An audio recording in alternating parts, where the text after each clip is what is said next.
right, Lindsey, what's in your lens today? Something so profound, I know you can't wait. If you've been following the headlines, you might have seen this one. President Trump is apparently furious because Fox News, yes, Fox News, gave airtime to a Democrat. The president took to Truth Social after Fox correspondent Peter Doocy interviewed Arizona Democratic Senator Mark Kelly about health care and about the government shutdown. Now, Kelly talked about the price of health care and the tax credits at risk of expiring while Congress plays politics. He called on House Speaker Mike Johnson to come back to the table and negotiate, which in normal times would sound like responsible leadership. But instead of focusing on solving the shutdown, the president focused on Fox. Trump wrote on Truth Social, quote, "Why is Fox News and Peter Doocy putting on Democrat Senator Mark Kelly to talk about totally unabated or challenged health care? The fake spin is so bad for Republicans that it's hard to believe we win." He went on to say, quote, "It will be very unfair in the future when they don't have Trump to fight for them. Therefore, we should fix it now." Okay, let's pause for a second. You're the president of the United States. The government is literally shut down. Families waiting on paychecks. And your biggest concern is that one cable network dared to interview someone who disagrees with you? All week, Fox gave the floor to voices that echoed the president's views. Then on Sunday, one segment, they let a Democrat talk policy and suddenly it's a crisis? This isn't about partisan loyalty, it's about leadership. The government shutting down isn't a win or a loss, it's a failure across the aisle to lead. And maybe instead of blasting the media, it's time for everyone in Washington to sit down, face reality, and fix this expeditiously. What's more concerning is that this isn't just one bad post, it's part of a pattern. Earlier this year, President Trump proposed a $1.1 billion cut to public broadcasting, that's NPR and PBS, and filed a $10 billion defamation lawsuit against the Wall Street Journal. Let's not forget that $15 billion lawsuit against the New York Times. Now, he's also restricted press access to the White House and Pentagon. Remember back in February, he even banned the Associated Press from the White House press pool for refusing to use the name the Gulf of Mexico. And it doesn't stop there. He recently settled for $16 million with Paramount and CBS News over a 60 Minutes piece on Kamala Harris, and $15 million with ABC News over a misquote by George Stephanopoulos. Then aboard Air Force One, he said this about the media a few days ago. They're 97% against. They give me only bad publicity or press. I mean, they're getting a license. I would think maybe their license should be taken away. And he seems serious. In case you missed it, late last night, the president took to Truth Social to mock activist and MSNBC host Al Sharpton and request NBC's FCC license be revoked, saying, quote, "The Federal Communications Commission should look into the license of NBC, which almost exclusively positively portrays Democrat content. Likewise, ABC fake news about the same thing, 97% negative to Republicans." That is not democracy. That's intimidation. The press isn't supposed to get on board like he's asking Fox News to do, or lose a license because it's critical of an unprecedented president. It's supposed to hold power accountable, ask hard questions, and represent the people, not the president. At the end of the day, freedom of the press isn't a partisan issue. It's an American one, because when leaders try to silence criticism instead of confronting problems, they don't just weaken the media, they weaken the country. Now, if you can't handle a tough question and a critical response, maybe it's not the reporter who needs to change. Maybe it's the leadership. Well, I obviously disagree with President Trump about the value of Fox News interviewing Democrats. I think that's a good thing, and coverage doesn't need to be, we can't have state-run media where just all the coverage on TV is just relentlessly pro the government.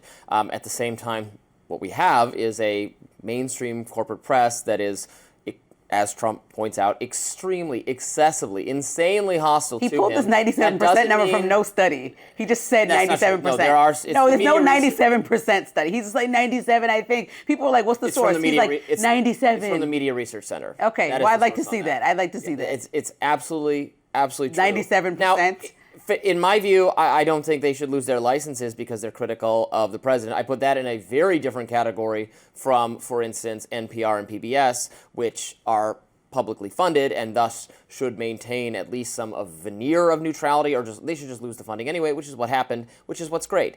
We are not obligated as taxpayers to pay for programming we don't agree with.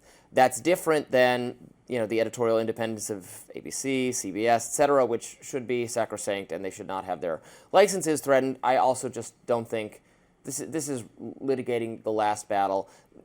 In increasingly smaller and smaller audiences for these outlets, people have moved to social media, to independent media channels, to the wide world of the internet, which is much actually less strictly regulated than television is, which is a good thing and allows for more diversity of perspectives, more diversity of thought, more different ways of thinking, reaching audiences. We're a small part of that ecosystem, despite being attached to a large mainstream television company. And I think that's the model moving forward, and it won't matter who gets licensed and who gets publicly funded, because everybody's going to be getting their news from YouTube and from Twitter and from Substack and from TikTok and so on, and that's great.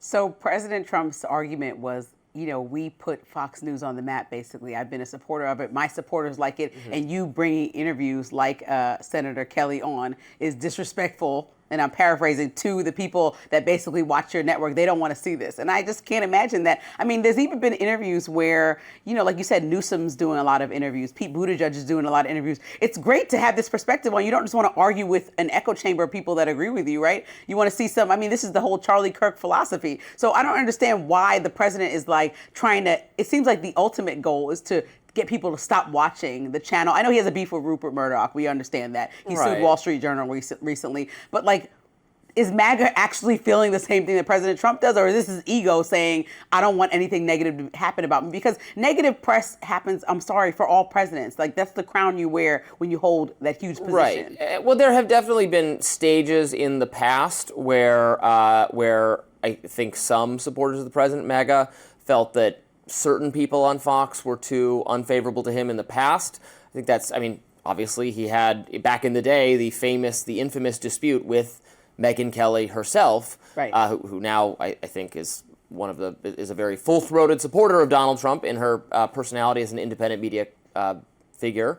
But they've had some friction periodically, and I think Trump and some of MAGA say they think, well, this is the one that reflects our views, so it shouldn't be incredibly. If we wanted criticism of Trump, we could watch many other things. Now, I think it's a great news channel that does a good job of bringing on Democrats and asking them tough questions and asking Republicans tough questions. Some of it is news and some of it's opinion.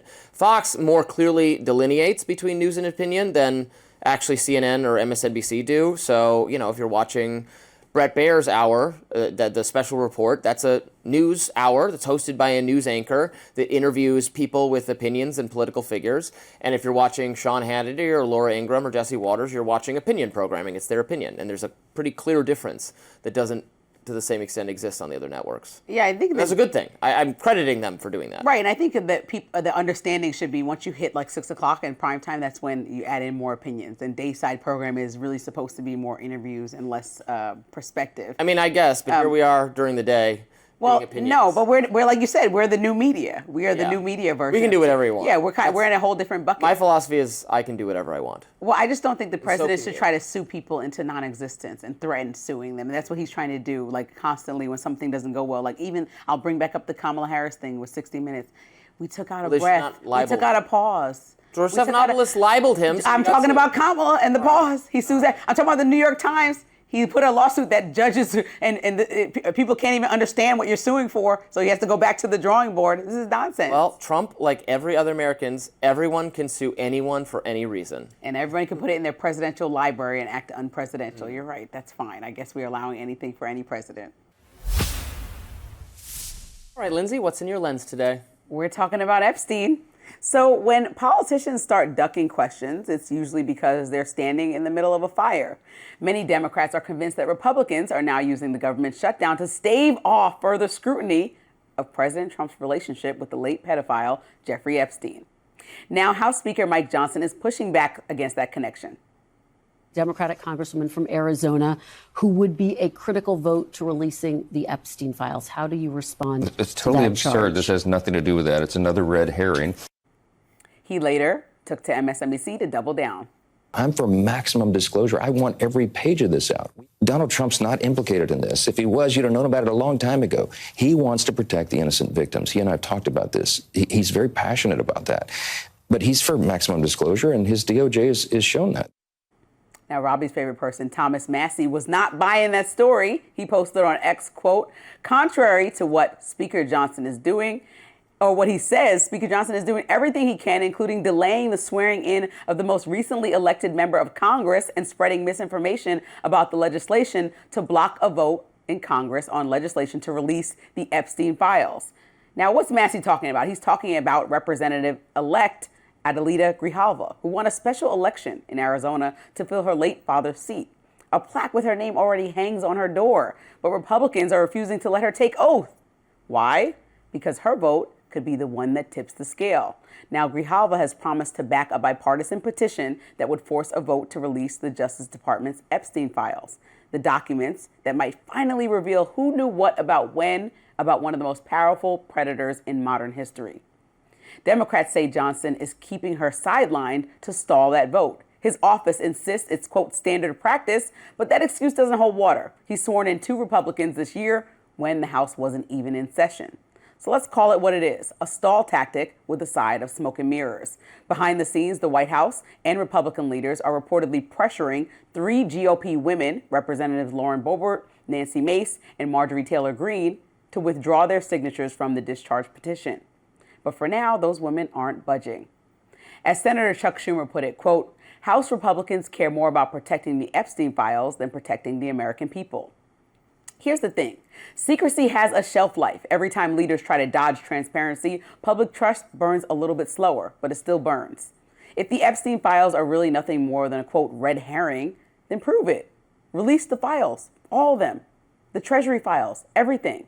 Because when people in power hide behind process and timing, it only confirms what we already suspect, that where there's smoke, there's fire. And this one isn't going out anytime soon. Sorry, Robbie.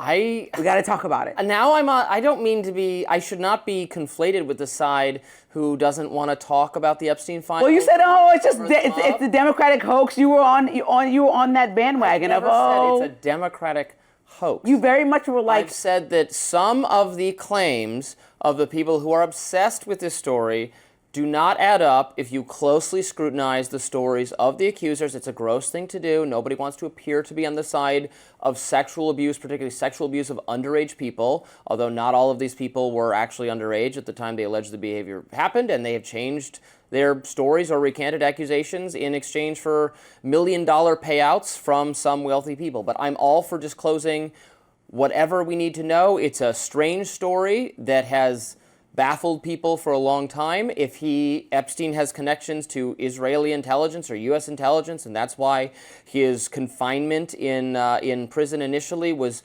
far gentler than it ought to be. This is all stuff that should come out. And if powerful people are being protected, let's reveal it. But I no longer suspect that's the case. I suspect. But I mean, they're powerful people. Do you not think that it's strange? It's you use not the word Trump, strange. So do you not think that it's strange that we're not swearing in a new elected congressional person because of what? And we've done it in the past this year. Johnson has done it himself with 2 Republican people. So it's like, why would we avoid swearing in Grijalva when she has a seat and she's going to be the final vote that moves Massey, who you love, idea forward? Why can't we? How can Johnson explain himself? Can you explain him? Well, I'm not going to. He's going on MSNBC. My job is not to defend. For sure, it's not. But I'm not trying to my understand why is nobody calling him to the fire? MAGA should be pressing him the same way the Democrats are looking at these clips and saying, "What is this? Why would you stall this woman?" A lot of people in MAGA, and I'm going to criticize them now, were, I think, only interested in the Epstein story because they were hoodwinked by their own thought leaders into thinking that disclosure of the Epstein files, if Kash Patel and whoever else got into power, disclosure would mean powerful Democratic figures like the Clintons or whoever else were going to be exposed as Only child Democratic? rapists. That's what let me finish. That's what MAGA thought. And that is not true. Now, Democrats are interested in it because they think the reverse, that more disclosure is going to be embarrassing for Trump and going to show embarrassing associations between Trump or Republican figures and child sex crimes. And that's not true either. Neither side is going to get what they want, which is why this is now less of a story. People were hoodwinked, blinded by partisanship, thinking this was the answer. My enemies are pedophiles. This is what it will be proven when there's more disclosure, and that's not the case. And I just think that the American public deserves better, whether it's Democrats, Republicans, or major business leaders or other people that are paying money to get things done, or whether there are international governments. I think that the point is the transparency is necessary. People are confused about how long that this person could go on and commit these crimes, whether you believe the specific people at the Capitol that were sharing their testimony, or whether you understand that this is a convicted criminal and all his associates, and people just want to understand how he was able to get away with this for so long. All that information should be released so that we can all be quelled in our concern that this will never happen again, in coordination with our or any government. And if we don't see any smoke and fire there, then there's no smoke and fire. But what is the holdup? Right, but again, you just said able to get away with this for so long. So he was sent to prison in the end of the aughts on a sexual misconduct charge that was weaker than it ought to have been. His crimes were much more serious than what he got. But what I've learned from reading the reporting is that the evidence against him in the form of the accuser's statements was not as compelling. There was they were going to get torn apart in cross-examination because they were not credible individuals. And so that is something prosecutors weigh as they determine what kind of sentence to bring. How credible are the witnesses I will summon at trial? So that was so you're asking, like, why was he allowed to get away with it? There's an answer to that we know. Like, that's why. Something else they may weigh is that if a powerful government is like, hey, go easy on him, then that's something else that may be weighed. And so if that comes to the light, that's a big issue. But no one has presented a shred of evidence that was the case. Well, people just want to see all the files. People want to see everything available, and then let the shreds of evidence come forward. And so there was a point where, and maybe you ease up off your stance. There's no explanation when there is an explanation. No, that's not good enough. I think that's well, then it's okay. Then you're just rejecting what is publicly saying. That's no. There's not what a lot more information hear. Available that Trump's administration has access to that can be released. There's a lot more information available, and so it's just like, why are they blocking Massey from releasing? Just be extremely transparent. If you say we have all the information we need and that everything has been done the correct way, and we're just making something out of nothing. I didn't say we have all the information. No, I'm saying if President Trump. I'm not you. But there is also information that is already available. And there's more, though, that's not available. Explain some of the government's conduct in how it handled Jeffrey Epstein. I'm not saying it was correct or handled well. I would want to know more information. The area of this where I want to know more information, obviously the potential intelligence connection, and Ghislaine Maxwell does have an intelligence connection. So and mind you, President Trump said he mentioned something that riled people up yesterday about Ghislaine Maxwell. Yeah, and so whether or not he pardons her is a big concern. Why would he have any incentive on even considering pardoning her? And Epstein's connections to the Virgin Islands, where he headquartered himself after coming out of prison and bought a lot of political favors from the government there, and had some associations with the Bank of America and some other continued as an association with Bill Gates. That stuff is all very sketchy, and I'd be happy to continue learning more information about it. Me too.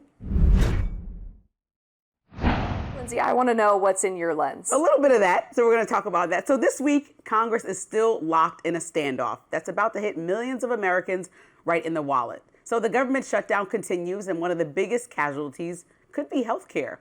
So if lawmakers don't extend the Affordable Care Act subsidies put in place during COVID, health insurance premiums for more than 20 million people could double. But instead of offering real solutions, we're seeing memes sometimes and tantrums. So Representative Marjorie Taylor Greene went off on her own party, writing, quote, "I'm absolutely disgusted that health insurance premiums will double if the tax credits expire this year. Also, I think health insurance and all insurance is a scam, just to be clear." Not a single Republican in leadership talked to us about this or has given us a plan to help Americans deal with their insurance premiums doubling. That's Marjorie Taylor Greene to her own party. Now, let's be honest. This trend of MTG calling out Republican leadership is pointing to a bigger problem. What we're seeing is a slow breakup between the GOP and some of the loudest voices that actually helped MAGA build its brand. As a recent Rolling Stone article points out, the so-called manosphere influencers who boosted Trump in 2024 are now cooling on him. 9 months into his agenda, they're realizing the slogans don't really match the policies. For example, Kick streamer Aiden Ross told his audience, quote, "Can I tell you guys something? Now that I look back on it, I really, really wish I never got into politics." Comedian Theo Von, who once gave Trump a friendly platform during the campaign, found out the Department of Homeland Security used his footage in a deportation promo video recently. He clapped back pretty fast, writing on X, quote, "Yo, DHS, I didn't prove to be used in this. I know you know my address, so send a check. And please take this down and please keep me out of your banger deportation videos. Then he doubled down and said this. My father immigrated here from Nicaragua, right? Like one of my prized possessions is I have his immigration papers when he came here. And I have them in a frame. This was just right? It was And he's not alone. Earlier this summer, even Joe Rogan, one of the most influential podcasters in the country, slammed Trump's immigration approach. This is my feeling. Like, if you got here and you've integrated into our society, yeah, maybe you shouldn't have snuck in, but you did it, and you're not breaking any laws. You're a hardworking person. Those people need a path to citizenship, man. Because if you don't, then they're just preyed upon. He went on to say this. Like gang members, yes. Criminals, yes. This, why? Why? And then there's comedian Andrew Schultz, who voted for Trump in 2024, saying this earlier this summer. I voted for none of this. He's doing the exact opposite of everything I voted for. Yeah. I want him to stop the wars. He's funding them. I want him to shrink spending, reduce the budget. He's increasing it. It's like everything that he said he's going to do, except sending immigrants back. When your most loyal messengers start fact-checking you in real time, that's not just dissent, that's disillusionment. So whether it's over Epstein or the deficit or immigration or now, like MTG said, skyrocketing healthcare costs, Trump and Republican leadership are running out of mirrors to point fingers at. Because sooner or later, the base always realizes what the rest of America already knows. Slogans don't solve problems, but policies do. All right, so let's start with... There's so much to unpack. I know. Okay. I want to start with the healthcare fight because I do think it's interesting that a lot of people perhaps don't realize that the subsidies we're talking about were ones that were implemented during the COVID pandemic to help people make up for the fact that so many were out of work or furloughed, et cetera. And so it's really just going back to pre-2020 levels. And there was a poll that came out earlier this year from a healthcare think tank that asked people, would you support returning to those pre-COVID healthcare levels and getting rid of those subsidies? And when it was asked in a nonpartisan way, the majority of Americans supported that. So I actually think Republicans do have a case to make here for not extending the subsidies, but they haven't really been explaining that this is just the pandemic subsidy that's going away. I will say that I agree because as I read more into the policy here, I was kind of looking and saying, okay, there's one Obamacare that got pushed through that people had a variety of feelings about. And then there were changes that happened during the pandemic. And now Marjorie Taylor Greene's whole point, which was a very long comment that she made on social media, was very much like, I didn't want Obamacare, but because I had it, now these are our premiums. Now they're without the subsidies, they're doubling. So it's very convoluted. But I think the main thing is that day-to-day people who aren't in the weeds of politics as much as you and I are going to see a cost rise, and that'll be alarming, whether it was from COVID or whether it was from Obamacare or whether it was, whatever the incidents. And when they see Congress kind of arguing about whether or not they're going to do something about it, that's frustrating. And even senators like Josh Hawley has said, we can't leave people hanging. Yeah, no, I think it's true that when people see a cost increase, it doesn't necessarily matter why that's happening, but I do think that there's additional messaging and framing that Republicans could be doing that could make that pain less politically damaging in the way that Democrats are sort of framing the entire thing. Well, this is about healthcare. Well, it's like a little bit more complicated and specific than that, right? But let's get into the podcasters who have been talking about the Trump administration. I found it interesting that not all of them agreed on the reasons why they're dissatisfied with the Trump administration. You had Theo Vaughn and Joe Rogan who don't like the mass deportations. They want it targeted based on violent criminals. Yeah. But then Andrew Schultz said, that's actually the only thing he's doing that I support is sending people back. I'm more concerned about the foreign policy. What do you make of the fact that there's this split among what parts of Trump's agenda the young podcast base is excited about? Well, the interesting thing to me is that President Trump is an anomaly in a way that he does whatever he wants. He's not a traditional conservative by any means that I've studied. He kind of goes with whatever he thinks is the best policy. And so podcasters are this voice that kind of are unique and able to sway however they feel inclined. But I think when there's been so many issues where people have been so vocal, and I know they're vocal on different things, like condemning or disagreeing with him, how does that shape what the messaging is of the party or MAGA? It seems a little bit all over the place from my purview, looking at everybody debating. And I know part of it is open debate, but at the same time, then what's the strategy? Yeah, I mean, one thing I will say on people like Joe Rogan and Theo Vaughn and even Andrew Schultz is that they are also not traditional partisans either. And I think sometimes people conflated interviewing Trump or giving Trump or J.D. Vance a platform as implicit support of all of the policies. And so I do think it's kind of unfair for them to try to map the MAGA agenda directly onto their politics. All right, Lindsey, what's in your lens today? Lots to discuss. So here's the thing about Donald Trump. For all the control he tries to project, his biggest enemy might just be his own thumbs. This week, the Wall Street Journal dropped a bombshell that one of Trump's Truth Social posts, meant to be private, may have just blown a hole in his whole Justice Department's case against former FBI Director James Comey. Now let's rewind. In his second term, Trump has done something he could only dream of before. He's taken full command of the Justice Department. The same guy who once ranted about being blocked or betrayed by the, quote, deep state, now has his loyalists in charge, and he's using them to go after old enemies like Comey, Adam Schiff, and New York Attorney General Letitia James, who, by the way, just yesterday was charged in mortgage fraud case after pressure campaign by Trump. But the Wall Street Journal on September 20th says Trump made a mistake. According to U.S. officials, he meant to send a private message to Attorney General Pam Bondi urging her to prosecute Comey. The message read, quote, "We can't delay any longer. It's killing our reputation and credibility." The problem, you all remember, he accidentally posted it, but publicly. Trump believed he had sent the message directly to Bondi, the Journal reports, and, quote, was surprised to learn it was public.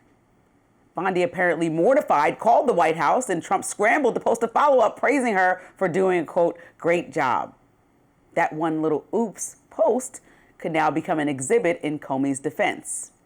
Because here's the legal reality. That message makes it look like the president was directly pressuring the Attorney General to prosecute his political enemies. And that's a huge no-no. The Justice Department is supposed to operate independently, not as a presidential hit squad. As former federal prosecutor Preet Bharara told MSNBC's Jen Psaki, this could pose a, quote, big problem legally and substantively for Trump and the DOJ, giving Comey and others, quote, viable motions to dismiss the indictments. Comey's lawyers are already expected to argue that this indictment was politically motivated, what's known as, quote, vindictive prosecution. And as CNN's Aaron Blake put it, it's not inconceivable that an errant DM from Trump could be a big reason why Comey's case is dismissed. So think about that. One slip of the finger could undo years of legal and political maneuvering. But this isn't just about Comey. It's about power and what happens when a president decides the Justice Department is his personal law firm. Trump has built a career on rewriting the rules. But this time, his writing on social media may prove what many of us already knew, that he's obsessed with political retribution more than actually running the country. And in the end, that single post doesn't just expose his motives, it exposes his priorities. Because while the government is shut down, like Robbie and I have been talking about all weekend, the nation's waiting for leadership, the only thing Trump seems eager to do is reopen a case against his enemies. Well, I feel mostly similar as I do with the Letitia James situation, which is that if there's a legitimate basis to prosecute James Comey, it should not simply be not done because it's political, because it's retribution. I mean, I'm not going to deny Talk about it's the retribution. DM. He should not be messaging Pam Bondi to move forward with prosecuting people and being adamant. The Justice Department is supposed to be independent of the president and operate because there's actually smoke and fire and they think there's a crime committed and move forward with looking into that. Not because the president says, oh, do this. And you have to remember there were people in place, including Eric Siebert, who literally resigned because he said this is not a good thing to prosecute. Let's not move forward. So Trump hired his personal former lawyer, his private lawyer, Lindsey Halligan, who people want off the case now, who he handpicked just because she said probably in private that she would prosecute Comey, who's now moving forward with this case with very little experience. And people can see that this is very obviously politically motivated. And if the Wall Street Journal is reporting that those messages were actually indeed meant to be private, this whole thing will be a waste of time and money. Not only did you handpick somebody who you knew would do your dirty work, but you're also weaponizing the Department of Justice to move forward with something that people who don't want to get disbarred said they're not going to move forward with, except for your friend that's your lawyer. It is political retribution. I think there's no way around that. It is. James Comey knows a thing or two about being prosecuted for this thing. Are you going to bring up Martha Stewart again? Yeah, like I said the other day, he has prosecuted people for these exact same kinds of procedural. What's his vendetta with Martha Stewart? Under oath. He didn't have it. I don't know. Did he have a vendetta? I don't know what it was. He has prosecuted people. The Justice Department always prosecutes people for exactly these kinds of things. This is not out of the ordinary at all. And we're only complaining about it because he's like he was a resistance hero at one point, although I know the Hillary Clinton people hate him or whatever. It's, he has such an ego about himself. He's one of the more obnoxious figures in political life. Look, this is more insignificant, I think, than maybe the Letitia James one, but other people have been prosecuted for this exact same kind of thing. I don't think looking at it is necessarily wrong, and there's a delicious irony in it because he would do this exact same kind of thing if a political enemy of his was in the crosshairs. So we can't have a selective standing down. You talked, and we were just talking about, right? Of course I think it's unhealthy that Democrats come in and do all this lawfare to Republicans, and then Republicans come in and do all this lawfare to Democrats, and that will be a race to the bottom in the future that will be very unhealthy for our country, for our democracy, for our society.